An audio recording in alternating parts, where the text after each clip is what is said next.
ஜெபம் கிரியை செய்யக்கூடியது. ஹல்லேலூயா. ஜெபம் வல்லமை உள்ளது. ஜெபம் அஸ்திபாரங்களை அசைக்கக்கூடியது.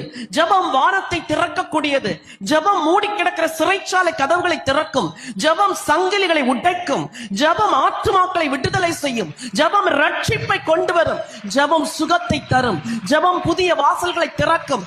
ஜெபம் ஆண்டவருடைய சன்னிதானத்திலிருந்து உனக்கு பதிலை கொண்டு வரும். ஹல்லேலூயா. இன்னைக்கு இங்க வந்திருக்கிற அத்தனை ஸ்திரீகள், முதியவர்கள், தாய்மார்கள், வாலிப பிள்ளைகள், சிறு பிள்ளைகள் எல்லாரும் இந்த காலத்துல நீங்க என்ன செய்யணும் தெரியுமா? முழங்கால முடக்கணும். உங்களில் அநேகர் சோர்ந்து போனீர்கள். ஏன் தெரியுமா? ஜெபத்திற்கு பதில் வரல. எனக்கு கூட நிறைய ஜெபங்களுக்கு பதில் வரல. நான் சோர்ந்து போகிறது இல்லை. ஏனெனில் அவர் சகலவற்றையும் அதினதின் காலத்தில் நேர்த்தியாய் செய்கிறார். பொண்ணுக்கு திருமணம் ஆகல, கவலைப்படாதீங்க.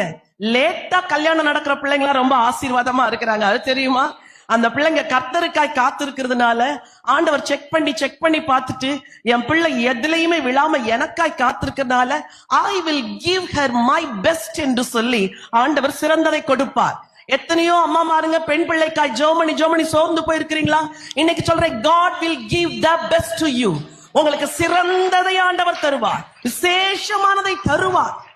ஏன்னா ஜெபிக்கிறீங்களே, ஜெபம் வானத்தை திறக்கும். பரலோக தேவன் பார்த்து அந்த யாக்கோபின் ஏணியின் வழியாய் உங்களுக்கு பதிலை கொண்டு வருவார்.